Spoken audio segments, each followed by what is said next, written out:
isang known to be as pro-BBM vloggers, known to be a pro-BBM vlogger. Hindi ko nga to kilala po, no? Hindi ko kasi sinusundan o minomonitor ang mga nagtatanggol at nagsusulong ng mga misinformation, mga fake news, at mga pagbibigay ng panloloko na uri ng diskarte sa social media.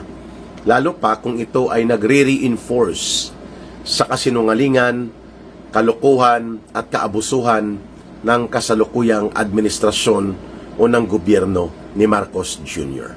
So hindi po ako pamilyar sa kanila. Hindi ko po sila kilala, hindi ko rin sila pinapakinggan. Pero dahil po gumagamit ako ng social media, lumalabas sa aking feed, no? Yung mga, or sa page ko, o sa aking wall, o sa aking, what do you call that, sa, pag nag-scan ka ng Facebook, makikita mo minsan pumapasok sila. Ini-ignore ko po yan. Kahit yung iba dyan, mga bashers, no? Kaya itong namatay na si Lipata, ang apelyido niya, sa real name, Mima Alicia, yun, ang tagline sa kanya, pumapasok yung parang mga namatay na siya pero kinukutya pa ng maraming mga netizens, no? Kaya tiningnan ko yung mga naka-attach na video clips ng mga pinaggagawa niya. Doon ko lang nakita na grabe pala ang bunganga nito, imburnal, no? Ang lumalabas ay mabaho at mapanirang puri talaga.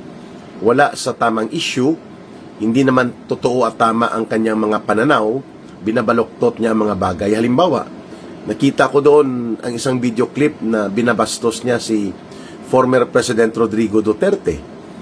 At imbis na bring him home daw, dapat bring him bone. Ibig sabihin, umuwi na lang dito si Pangulong Duterte kung patay na siya at buto na. Kasi bring him bone, no? Tapos pinagtatawanan niya si former President Rodrigo Duterte na hanggang karton na lang ang memorya mo dito sa Pilipinas. Parang ganun ang nilalaman ng kanyang mga pinagsasabi. So masakit talaga pakinggan siya, hindi lamang doon para sa pamilya ni former President Duterte, kundi sa mga nagmamahal sa kanya, na milyong-milyong mga Pilipino. Dahil sa kanyang mabuting ginawa sa ating pamahalaan, no?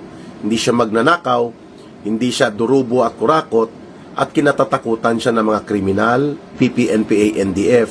No, malaking impact talaga ng isang Rodrigo Duterte in the modern political history and in the status of modern governance sa Pilipinas.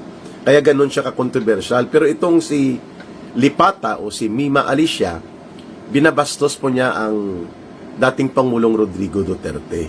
Yun pong nakita kong content niya, no? And then iniinsulto niya si Senator Robin Padilla sa pagtatanggol daw sa isang karton. O kaya sabi niya, ibalik mo na lang dito kung nasa karton na, meaning sa kabaong na si Pangulong Duterte. Yun pala mga content niya. Kahapon ko lang nalaman nang kami nag-break sa meeting namin dito sa Mindanao, no, sa leaders ng mga ng iba't ibang organisasyon na nasasakupan sa umbrella ng Kampilan. May isa pa siyang video clip na patungkol naman sa pambabastos niya kay Vice President Sara Duterte.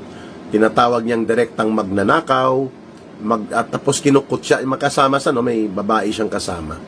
Tapos pinagtatawanan nila, masasakit yung pananalita niya na wala namang sapat na datos at mga kaakibat na pagpapaliwanag ng konteksto kung bakit niya sinasabi yun. Parang malayang-malaya siya na bastusin ang pagkatao ng sinuman, lalo na dito kay Vice President Sara Duterte. May nakita ako na video clip na pumasok din, no? Kasi nag-scan ako, ano ba itong, bakit binaril ito?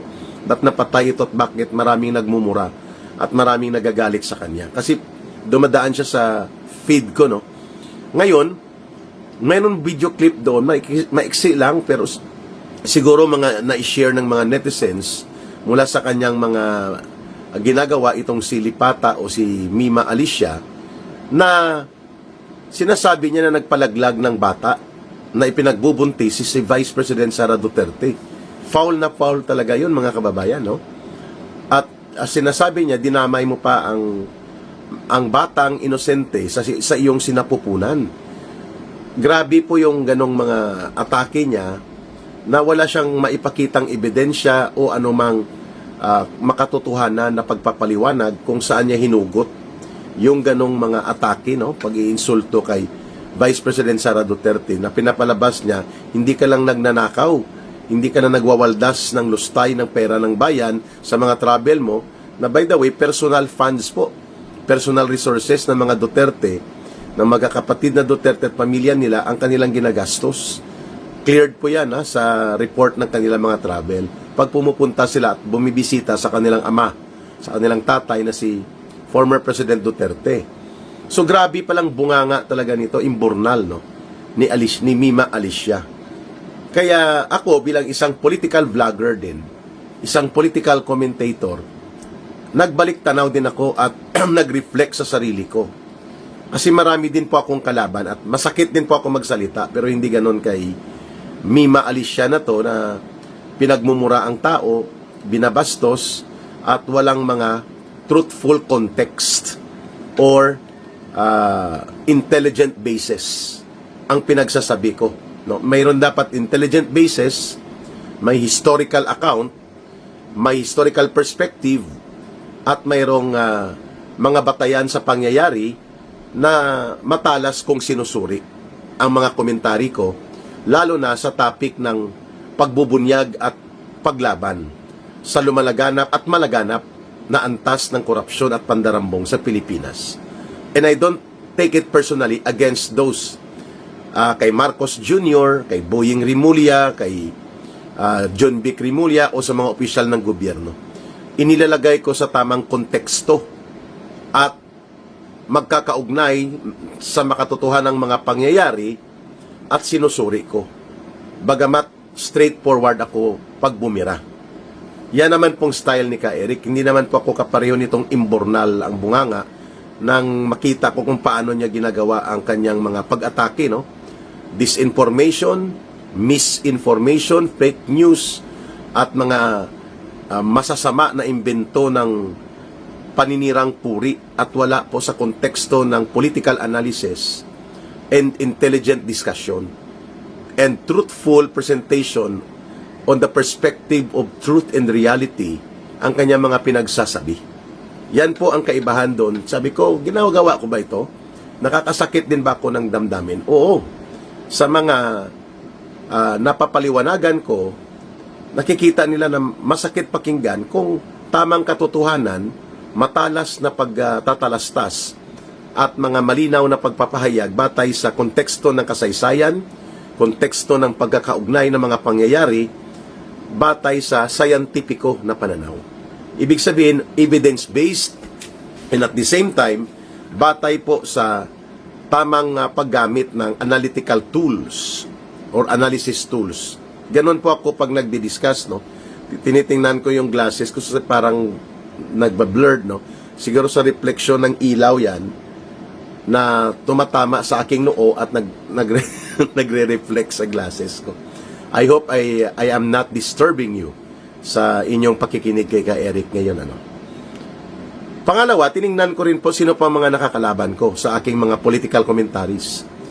Ang isa sa matalas din ang banat ko sa CPP, NPA, NDF at mga front organizations nila, sa mga personalidad at mga operatiba nila na nagkukunwari na sila yung mga lawmakers, mga party list lang sila, mga kunwari human rights defenders at mga non-government organizations. Batay ito sa advokasya ko. Years ago pa, so mga 5 taon, 6 na taon ko na ito ginagawa, sa panahon pa ni Pangulong Rodrigo Duterte, kasi naging bahagi ako ng iba pang mga kagaya kong kadre.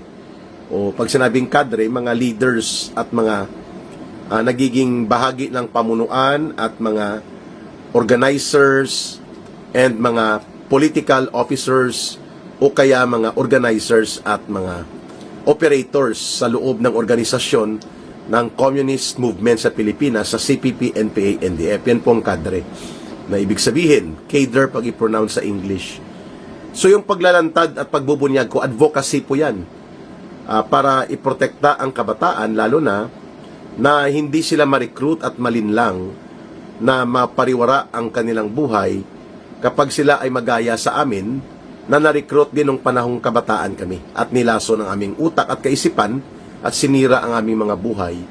Ang iba, marami sa amin mga namatay na sa batch ko nga, sabi ko, di ba? 12 kaming mga student leaders at mga campus writers, editors noon, ang na-recruit.